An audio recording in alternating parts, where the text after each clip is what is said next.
Hi friends, ഞാൻ Goodson Kattappana. നിങ്ങൾ car driving പഠിക്കുന്ന സമയത്ത് വാഹനം റോഡിൽ ഓടിക്കുമ്പോൾ ഡ്രൈവിങ്ങിൽ ഈ ഒരു ഡൗട്ട് നിങ്ങൾക്ക് വരാറുണ്ടോ? അതായത് നിങ്ങൾ വാഹനം ഡ്രൈവ് ചെയ്യുന്ന സമയത്ത് ഫസ്റ്റ് കൊടുക്കും, സെക്കൻഡ് കൊടുക്കും, തേർഡ് കൊടുക്കും, ഫോർത്ത് ഒക്കെ കൊടുക്കും. പക്ഷെങ്കിൽ ഫോർത്തിൽ നിന്ന് തേർഡ് കൊടുക്കാനായിട്ടുള്ള ടൈം പല ആൾക്കാർക്കും അറിയത്തില്ല. തേർഡ് എപ്പോൾ കൊടുക്കണമെന്നുള്ളൊരു ഡൗട്ട് പലപ്പോഴും ഡ്രൈവിങ്ങിൽ വരാറുണ്ട്.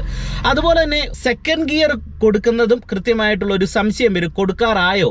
ചെറിയൊരു കയറ്റമൊക്കെ കാണുമ്പോൾ ഇങ്ങനെ ചിന്ത വരും, കൊടുക്കാറായ ടൈം ആയോ, ഇനി ഇത്തിരി കൂടെ ചിലപ്പോൾ ആണെങ്കിൽ വാഹനം മുന്നോട്ട് സെക്കൻഡ് കയറി പോകത്തില്ലേ എന്നുള്ളൊരു സംശയം വരും. അപ്പോൾ പലപ്പോഴും വാഹനം പഠിക്കുന്നവർ ചെയ്യുന്ന ഒരു കാര്യമെന്ന് പറയുന്നത് തീർത്തും വാഹനത്തിൻ്റെ റണ്ണിങ് അങ്ങ് നിന്നതിന് ശേഷമായിരിക്കും ഇനി വണ്ടി കയറത്തില്ല എന്ന് തോന്നുമ്പോഴായിരിക്കും പെട്ടെന്ന് സെക്കൻഡ് ഗിയറിലേക്ക് ഇടുന്നത്. ഇത് തന്നെയായിരിക്കും സെക്കൻഡിൽ നിന്ന് ഫസ്റ്റ് കൊടുക്കുമ്പോഴും ചെയ്യാറുള്ളത്. അതുകൊണ്ട് നിങ്ങൾക്ക് ഡ്രൈവ് ചെയ്യുന്ന സമയത്ത് ഗിയർ ഡൗൺ ചെയ്യാനുണ്ടാകുന്ന ഡൗട്ട് നമ്മൾ ഡ്രൈവിങ്ങിൽ മാറ്റണം. കൃത്യമായിട്ട് നമുക്ക് ഏത് സാഹചര്യത്തിലാണ് ഗിയർ ഡൗൺ ചെയ്യേണ്ടതെന്നുള്ള ഒരു ഐഡിയ വാഹനം ഓടിക്കുന്നതിനിടയിൽ കൃത്യമായിട്ട് ലഭിക്കണം. അപ്പോൾ അതിന് ഞാനൊരു ചെറിയ ട്രിക്ക് നിങ്ങളുമായിട്ട് പങ്കുവെക്കാം. ഇതിൽ ആദ്യത്തെ ഒരു പോയിന്റ് എന്ന് പറയുന്നത്, നമ്മളൊരു വാഹനം ഒരു നിരപ്പായിട്ടുള്ള റോഡിൽ ഫസ്റ്റ് ഗിയർ കൊടുത്ത് സ്റ്റാർട്ട് ചെയ്ത് മുന്നോട്ടെടുക്കുന്നു. ഹാഫ് ക്ലച്ചിൻ്റെ പോയിന്റിൽ വന്ന് ആക്സിലറേഷൻ കൊടുത്ത് നമ്മളൊരു വാഹനം മുന്നോട്ടെടുക്കുന്നു. ഒരു റോഡ് സ്ട്രെയിറ്റ് ആണെന്നുണ്ടെങ്കിൽ നമ്മൾ വണ്ടി എടുത്താൽ ഉടൻ തന്നെ നമുക്ക് ചെറിയൊരു മൂവ്മെൻറ്റ്സ് ഫസ്റ്റ് ഗിയറിൽ ഉണ്ടാകുമല്ലോ. ഉടൻ തന്നെ നമുക്ക് സെക്കൻഡ് ഇടാം, ക്ലച്ച് അയച്ച് ആക്സിലറേഷൻ കൊടുത്തു കഴിഞ്ഞാൽ സ്ട്രെയിറ്റ് റോഡിൽ സെക്കൻഡ് ഗിയറിൽ വണ്ടി പോകും. എന്നാൽ തേർഡും ഫോർത്തും കൊടുക്കുമ്പോൾ ശ്രദ്ധിക്കേണ്ട ഒരു കാര്യം എന്ന് പറയുന്നത്, തേർഡും ഫോർത്തും ഗിയറിന് നമ്മൾ മൂവ്മെൻറ്റ്സ് കൊടുത്തിട്ട് ഇടേണ്ട ഗിയറാണ്. കാരണം തേർഡ് ഗിയറിൽ പോകുമ്പോൾ ചെറിയൊരു വേഗത വാഹനത്തിന് വരണം. ആ ഒരു വേഗതയിലേക്ക് സെക്കൻഡ് ഗിയറിൽ പോകുമ്പോൾ ആക്സിലറേഷൻ കൊടുത്താക്കണം. അതായത് സെക്കൻഡ് ഗിയറിൽ ഒരു 20 കിലോമീറ്റർ വേഗതയിലാണ് നമ്മൾ പോകുന്നതെങ്കിൽ തേർഡ് ഗിയർ ഇടണമെന്നുണ്ടെങ്കിൽ ഒരു 10 കിലോമീറ്റർ വേഗതയും കൂടെ നമുക്ക് വേണം. അതിനാണ് നമ്മൾ ഈ ആക്സിലറേഷൻ കൊടുക്കണമെന്ന് പറയുന്നത്. അപ്പോൾ ഇത്തിരി ആക്സിലറേഷൻ കൊടുത്ത് വണ്ടിക്കൊരു മൂവ് ആക്കി തേർഡ് ഗിയർ നമുക്കിടാം. ഇനി തേർഡിൽ പോകുന്ന സമയത്ത് നമ്മൾ ഫോർത്ത് കൊടുക്കുന്നതും നല്ല നിരപ്പായിട്ടുള്ള റോഡിൽ സാധാരണ എല്ലാവരും കൊടുക്കുന്നത്, അല്ലെങ്കിൽ ഒരു ചെറിയ ഇറക്കം കൂടിയ റോഡോ വീതി കൂടിയ റോഡൊക്കെ ആണെങ്കിൽ നമുക്ക് ഫോർത്ത് ഗിയർ ഇടാം. അപ്പോൾ അവിടെ ഈ നാലാമത്തെ ഗിയർ ഇടുമ്പോഴും നമ്മൾ ഡ്രൈവിങ്ങിൽ ചെയ്യേണ്ട ഒരു കാര്യമെന്ന് പറയുന്നത് മൂവ്മെൻറ്റ്സ് ഒരു 10 കിലോമീറ്ററും കൂടെ ഒന്നും കൂടെ ആക്സിലറേഷൻ കൊടുത്ത് ഒരു ഇത്തിരിയും കൂടെ ശകലം കൂടെ സ്പീഡാക്കിയിട്ട് വേണം ഈ നാലാമത്തെ ഗിയർ ഇടാൻ. എന്നാൽ ഗിയർ ഡൗൺ ചെയ്യുമ്പോൾ നമ്മൾ എന്താണ് ചെയ്യേണ്ടത്? ഇതാണ് ഡ്രൈവിങ്ങിൽ കൃത്യമായിട്ട് മനസ്സിലാക്കേണ്ടത്. ഗിയർ ഡൗൺ ചെയ്യുമ്പോൾ നിങ്ങൾ മനസ്സിലാക്കേണ്ടത്, ഫോർത്തിൽ നിന്ന് തേർഡിലേക്കോ അല്ലെങ്കിൽ ഫിഫ്ത്ത് ഗിയറിൽ പോകുന്ന സമയത്ത് ഫോർത്തിലേക്കോ ഒക്കെ നമ്മൾ കൊടുക്കുന്നതെന്ന് പറയുന്നത്, ഫോർത്ത് ഗിയറിൽ നമ്മളുടെ വാഹനം അത്യാവശ്യം സ്മൂത്ത് ആയിട്ട് തന്നെ ഡ്രൈവ് ചെയ്ത് പോകുന്ന സമയത്ത് മുന്നിൽ ചെറിയൊരു കയറ്റം നമ്മൾ കണ്ടു തുടങ്ങിക്കഴിഞ്ഞാൽ നമ്മുടെ വണ്ടി ഫോർത്ത് ഗിയറിൽ സ്മൂത്ത് ആയിട്ട് തന്നെയായിരിക്കും ഡ്രൈവ് ചെയ്തു പോകുന്നത്. ആ കയറ്റത്തിനോട് അടുത്തെത്തുന്ന സമയത്തായിരിക്കും നമ്മുടെ വണ്ടി പിന്നെ കയറ്റം കയറാനായിട്ടുള്ള ഒരു മടി കാണിക്കുന്നത്, അതായത് നാലാമത്തെ ഗിയറിൽ. അപ്പം നമ്മൾ ചെയ്യേണ്ട ഒരു കാര്യം, നമ്മളുടെ വാഹനം ഫോർത്ത് ഗിയറിൽ സ്മൂത്ത് ആകുന്ന സാഹചര്യത്തിൽ നമ്മൾ മുന്നിൽ ഒരു കയറ്റം കണ്ടു തുടങ്ങിക്കഴിഞ്ഞാൽ നാലാമത്തെ ഗിയറിൽ വണ്ടി സ്മൂത്തായി പോകുന്ന ആ സാഹചര്യത്തിൽ തന്നെ ഉടൻ തന്നെ എന്ത് ചെയ്യണം? ക്ലച്ച് പിടിച്ച് തേടിടണം. അപ്പം നമുക്ക് നാലാമത്തെ ഗിയറിൽ പോകുന്നതിനിടയിൽ ക്ലച്ച് പിടിച്ച് തേടിടുമ്പോൾ വാഹനത്തിൻ്റെ ഉള്ളിൽ ഒരുപാട് ജെർക്കൊന്നും വരത്തില്ല.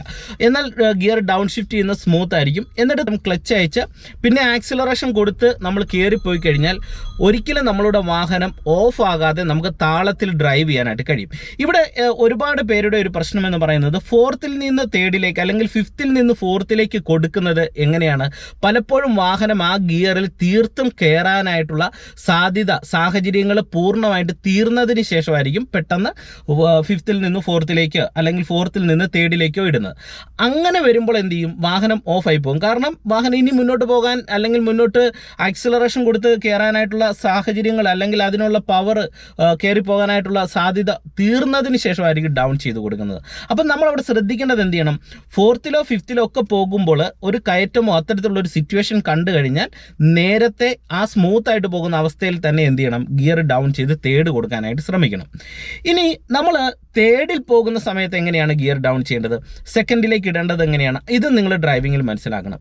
നമ്മൾ സെക്കൻഡ് ഗിയറിലേക്കും ഫസ്റ്റ് ഗിയറിലേക്കും വരുമ്പോൾ നിങ്ങൾ ശ്രദ്ധിക്കേണ്ട ഒരു കാര്യം എന്ന് പറയുന്നത്, ആ ഒരു സമയത്ത് നമ്മുടെ വണ്ടിയുടെ എൻജിൻ നല്ല രീതിയിൽ പിടിച്ച് വാഹനത്തിൻ്റെ റണ്ണിങ് കുറയും. അതായത് സ്പീഡ് കുറയും, എന്നാൽ വാഹനത്തിൻ്റെ എഞ്ചിൻ നല്ല രീതിയിൽ പിടിച്ചായിരിക്കും വാഹനം പോകുന്നത്. അതുകൊണ്ടാണ് നമ്മൾ ഒരു വാഹനം ഫസ്റ്റ് ഗിയറിൽ എടുക്കുമ്പോൾ വണ്ടി നല്ല പിടിച്ചു പോകുന്നത്. സെക്കൻഡിലേക്ക് വരുമ്പോൾ വണ്ടി ഇത്തിരി കൂടെ സ്മൂത്ത് ആവും, എന്നാലും വാഹനത്തിന് ഒരു പിടുത്തമുണ്ട് ആക്സിലറേഷൻ കൊടുക്കുമ്പോൾ. തേർഡിലും ഫോർത്തിലും ഒക്കെ പോകുന്ന സമയത്ത് വണ്ടി സ്മൂത്ത് ആവാണ്. തേർഡിൽ നിന്ന് സെക്കൻഡിലേക്ക് ഇടുമ്പോൾ നമ്മൾ മനസ്സിലാക്കേണ്ട ഒരു കാര്യം, വണ്ടി സ്മൂത്തായി പോകുന്ന ഒരു അവസ്ഥ ഇത്തിരി ഒന്ന് മാറിയിട്ട് വണ്ടി പിടിച്ചു പോകുന്ന ഒരു സിറ്റുവേഷനിലേക്കാണ് സെക്കൻഡ് ഗിയറിലേക്കും ഫസ്റ്റ് ഗിയറിലേക്ക് ഇടുമ്പോൾ വാഹനത്തിന് വരുന്ന ഒരു മാറ്റം എന്ന് നിങ്ങൾ മനസ്സിലാക്കണം. സെക്കൻഡ് ഇടുമ്പോൾ നിങ്ങൾ ശ്രദ്ധിക്കേണ്ട ഒരു കാര്യം എന്ന് പറയുന്നത്, നമ്മൾ തേർഡ് ഗിയറിൽ പോകാൻ കഴിയാത്ത രീതിയിലുള്ള കയറ്റങ്ങളുണ്ട്. തേർഡ് ഗിയറിൽ പോകുന്ന കയറ്റങ്ങളെന്ന് പറഞ്ഞു കഴിഞ്ഞാൽ അത്യാവശ്യം വീതി കൂടിയ റോഡിൽ ചെറിയ കയറ്റങ്ങളൊക്കെ ആണെങ്കിൽ തേർഡ് ഗിയർ കയറിപ്പോകും. എന്നാൽ വീതി കുറഞ്ഞ റോഡാണ്, അല്ലെങ്കിൽ കയറ്റത്തിൻ്റെ അളവ് ഒരു ശകലം കൂടെ കൂടുതലായിട്ട് തോന്നുന്ന കയറ്റങ്ങളാണെങ്കിൽ നമുക്ക് അവിടെ തേർഡിൽ പോകാനായിട്ട് ബുദ്ധിമുട്ട് വരും. തേർഡിൽ നിന്ന് സെക്കൻഡ് കൊടുക്കുമ്പോൾ നിങ്ങൾ ശ്രദ്ധിക്കേണ്ട ഒരു കാര്യം എന്ന് പറയുന്നത്, വാഹനത്തിൻ്റെ വേഗത ആവറേജ് കുറയുന്ന ഒരു സിറ്റുവേഷൻ വരുമ്പോൾ നിങ്ങൾ സെക്കൻഡ് കൊടുക്കണം. അതായത് തീർത്തും വണ്ടി നിൽക്കുന്ന പരുവത്തിലേക്ക് വരാൻ പാടില്ല, എന്നാൽ ആവറേജ് ചെറിയ രീതിയിലുള്ള ഒരു റണ്ണിങ് വരുന്ന പരുവത്തിലേക്ക് എത്തുന്ന സമയത്ത് നമ്മൾ എന്ത് ചെയ്യണം, ഒരു കയറ്റം കാണുന്ന സമയത്ത് എന്ത് ചെയ്യണം, നേരത്തെ സെക്കൻഡ് കൊടുക്കണം. അവിടെ നമ്മൾ തേർഡിൽ ഇങ്ങനെ പോകുന്ന സമയത്ത് കയറ്റം കയറി വാഹനത്തെ മടുപ്പിച്ചിട്ട് സെക്കൻഡ് ഇടാൻ നോക്കരുത്. അങ്ങനെ നോക്കിക്കഴിഞ്ഞാൽ സെക്കൻഡ് ഇട്ടിട്ടും കയറ്റത്ത് വണ്ടി കയറാനായിട്ട് മടി കാണിക്കും, വണ്ടി അവിടെ ഓഫായി പോകും. പിന്നെ നമ്മൾ ഫസ്റ്റ് കൊടുത്തെടുക്കേണ്ടി വരും. അതുകൊണ്ടാണ് പലപ്പോഴും നിങ്ങൾക്ക് തേർഡിൽ നിന്ന് സെക്കൻഡ് ഇട്ട് നിങ്ങൾ ചെറിയൊരു കയറ്റമൊക്കെ കയറി പോകുന്ന സമയത്ത് വണ്ടി അങ്ങ് ഓഫായി പോകും. അതിൻ്റെ റീസൺ ഇതാണ്. അപ്പോൾ എന്ത് ചെയ്യണം, വാഹനത്തിൻ്റെ വേഗത അത്യാവശ്യം നല്ല രീതിയിൽ കുറയുന്ന ഒരു സിറ്റുവേഷൻ നമ്മൾ നേരത്തെ മനസ്സിലാക്കി കയറ്റം തുടങ്ങുന്നതിന് മുന്നേ തന്നെ എന്ത് ചെയ്യണം, സെക്കൻഡ് കൊടുക്കാനായിട്ട് ശ്രമിക്കണം. ഇനി ഫസ്റ്റ് കൊടുക്കുമ്പോൾ ശ്രദ്ധിക്കേണ്ട ഒരു കാര്യം എന്താണ്, ഫസ്റ്റ് കൊടുക്കുക എന്ന് പറഞ്ഞാൽ ശരിക്കും പറഞ്ഞാൽ നമ്മളുടെ വാഹനം നല്ല രീതിയിൽ തീർത്തും സ്ലോ ആയി തുടങ്ങുന്ന ഒരു സിറ്റുവേഷനിലാണ് നമ്മൾ ഫസ്റ്റ് ഗിയർ ഇടേണ്ടത്.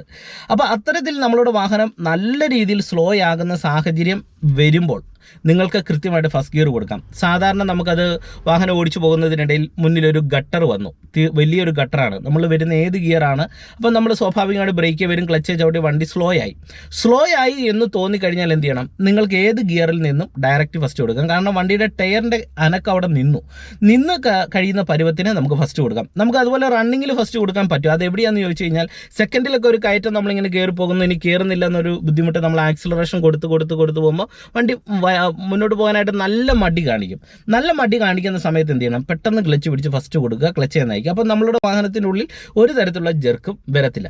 അപ്പോൾ ഇങ്ങനെ നിങ്ങൾ എന്ത് ചെയ്യണം, ഗിയറുകളെ കൃത്യമായിട്ട് മനസ്സിലാക്കിയിട്ട് ഡ്രൈവ് ചെയ്യാനായിട്ട് ശ്രമിക്കണം. നിങ്ങൾ ഗിയറുമായി ബന്ധപ്പെട്ട് അറിഞ്ഞിരിക്കേണ്ട വളരെ പ്രധാനപ്പെട്ട പോയിന്റ് എന്ന് പറയുന്നത്, ഫസ്റ്റും സെക്കൻഡ് ഗിയറും എന്ന് പറയുന്നത് വളരെ പവർഫുൾ ആയിട്ടുള്ള സ്പീഡ് കുറഞ്ഞ ഗിയറുകളാണ്. അതായത് വണ്ടിയുടെ എഞ്ചിൻ പിടിച്ചു പോകും, എത്ര ആക്സിലറേഷൻ കൊടുത്താലും ഒരു പരിധിക്കപ്പുറം സ്പീഡ് കയറത്തില്ല. അപ്പോൾ തീർത്തും വാഹനം സ്ലോ ആകുന്ന സിറ്റുവേഷനിൽ ഫസ്റ്റും, ചെറിയ റണ്ണിങ് ഉണ്ടെങ്കിൽ നമുക്ക് സെക്കൻഡ് ഗിയറിലും പോകാം.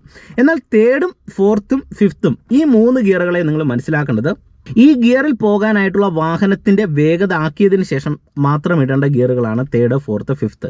തേർഡിന് ഒരു 30 കിലോമീറ്ററിലേക്ക് വണ്ടി റണ്ണായി എന്ന് ഉറപ്പ് വരുത്തിയിട്ട് തേർഡ് കൊടുക്കുക. ഒരു 40 കിലോമീറ്റർ വേഗതയിലേക്ക് വാഹനം എത്തി എന്ന് മനസ്സിലാക്കി കഴിഞ്ഞാൽ ഫോർത്ത് കൊടുക്കാം. എന്നിട്ട് നമ്മൾ 40 കിലോമീറ്റർ വേഗത നമ്മൾ ബാലൻസ് ചെയ്ത് ആക്സിലറേഷൻ കൊടുത്ത് ഓടിക്കണം. 5ാമത്തെ ഗിയർ എന്ന് പറഞ്ഞാൽ ഒരു 50-55 കിലോമീറ്റർ വേഗത നമ്മൾ എത്തിയാൽ 5ാമത്തെ ഗിയർ കൊടുക്കാം. അവിടെ നമ്മൾ ആ വേഗത ബാലൻസ് ചെയ്ത് ഓടിച്ചെങ്കിൽ ആ ഗിയറിൽ പോകത്തുള്ളൂ. ആ വേഗത എപ്പോഴൊക്കെ കുറയുന്ന സാഹചര്യങ്ങൾ നമ്മൾ മനസ്സിലാക്കുന്നു, അപ്പോഴൊക്കെ നമ്മൾ എന്ത് ചെയ്യണം, പതിയെ ഗിയർ ഡൗൺ ചെയ്ത് കൊടുക്കണം. അത് അഡ്വാൻസും ആയിരിക്കണം. അപ്പോൾ ഇന്നത്തെ ഒരു വീഡിയോ നിങ്ങൾക്ക് പ്രയോജനം ചെയ്തെന്ന് പ്രതീക്ഷിക്കുന്നു. വാഹനം ഓടിക്കുമ്പോൾ ഗിയറുമായിട്ട് ബന്ധപ്പെട്ട് ഈ കാര്യങ്ങളൊന്ന് ഓർത്തിരിക്കുക. നിങ്ങൾക്ക് വീഡിയോ ഇഷ്ടമായെങ്കിൽ മറ്റുള്ളവർക്ക് വീഡിയോ ഒന്ന് ഷെയർ ചെയ്യുക. ചാനൽ സബ്സ്ക്രൈബ് ചെയ്തിട്ടില്ലെങ്കിൽ ഒന്ന് സബ്സ്ക്രൈബ് ചെയ്തിട്ടേക്കുക. ഒപ്പം തന്നെ നിങ്ങൾക്ക് കാർ ഡ്രൈവിംഗ് പ്രാക്ടീസ് വേണമെന്നുണ്ടെങ്കിൽ എന്നെ കോൺടാക്ട് ചെയ്യാം. ലൈസൻസ് ഉള്ളവർക്കാണ് പ്രാക്ടീസ് നൽകുന്നത്. തീർച്ചയായിട്ടും നിങ്ങൾക്ക് പ്രാക്ടീസ് എടുക്കാനായിട്ട് കഴിയുന്നതാണ്. വാട്സപ്പ് നമ്പർ, ഫേസ്ബുക്ക്, ഇൻസ്റ്റാഗ്രാം പേജിൻ്റെ ലിങ്കൊക്കെ ഡിസ്ക്രിപ്ഷൻ ബോക്സിൽ കൊടുത്തേക്കാം.